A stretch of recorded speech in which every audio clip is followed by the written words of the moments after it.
नमस्कार साथीहरू, तपाईहरूले पनि आफ्नो सिटिभिटीको रिजल्ट कसरी हेर्ने आज म तपाईहरूलाई सिकाउन गइरहेको छु। तपाईहरूले भिडियोलाई स्किप नगरी भिडियोको सुरुदेखि अन्तिमसम्म हेर्दै गर्नुहोला। ल साथीहरू लागौ भिडियोतर्फ।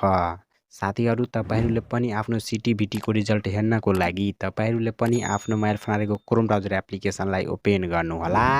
क्रोम ब्राउजर एप्लिकेसनलाई ओपन गरिसकेपछि साथीहरू तपाईहरूले यहाँ चाहिँ सर्चको अप्सनमा क्लिक गरेर अनि तपाईहरूले यहाँ टाइप गर्नु सिटिभिटी नोटिस टाइप गरेर अनि सर्च गरिदिनुस्। सर्च गरिसकेपछि साथीहरू तपाईहरूको मोबाइल फोनमा पनि नोटिस बोर्ड भन्ने वेबसाइट आउँछ, तपाईहरूले यसमा क्लिक गर्नुस्। क्लिक गरिसकेपछि साथीहरू तपाईहरूले पनि आफ्नो मोबाइल फोन आइसकेपछि तपाईहरूले स्क्रल गर्दै तल आउनुस्। तल आइसकेपछि साथीहरू तपाईहरूले यहाँबाट हेर्न सक्नुहुनेछ कर्णाली प्रदेशको सिटिभिटीको रिजल्ट। तपाईहरूले रिजल्ट हेर्नको लागि यहाँ चाहिँ पीडीएफको अप्सन छ नि, पीडीएफको अप्सनमा क्लिक गरेर अनि तपाईहरूले आफ्नो सिटिभिटीको रिजल्ट हेर्न सक्नुहुनेछ। र तपाईहरूले बागमती प्रदेशको रिजल्ट हेर्नको लागि तपाईहरूले यहाँ चाहिँ पब्लिसेड रिजल्ट भन्ने अप्सन छ नि, पब्लिसेड रिजल्ट भन्ने अप्सनमा क्लिक गर्नुस्। क्लिक गरिसकेपछि साथीहरू तपाईहरूले पनि आफ्नो मोबाइल फोन आइसकेपछि तपाईहरूले फेरि स्क्रल गर्दै तल आउनुस्।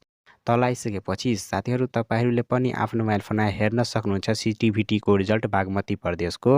तपाईहरूले आफ्नो रिजल्ट हेर्नको लागि यहाँ चाहिँ पीडीएफको अप्सन छ नि, पीडीएफको अप्सनमा क्लिक गरेर अनि तपाईहरूले आफ्नो सिटिभिटीको रिजल्ट हेर्न सक्नुहुन्छ। साथीहरू तपाईहरूको भिडियो राम्रो लाग्यो भने भिडियोलाई एक लाइक गरेर च्यानललाई पनि सब्स्क्राइब गर्नुहोला यस्तै प्रकारको भिडियोहरू हेर्नको लागि।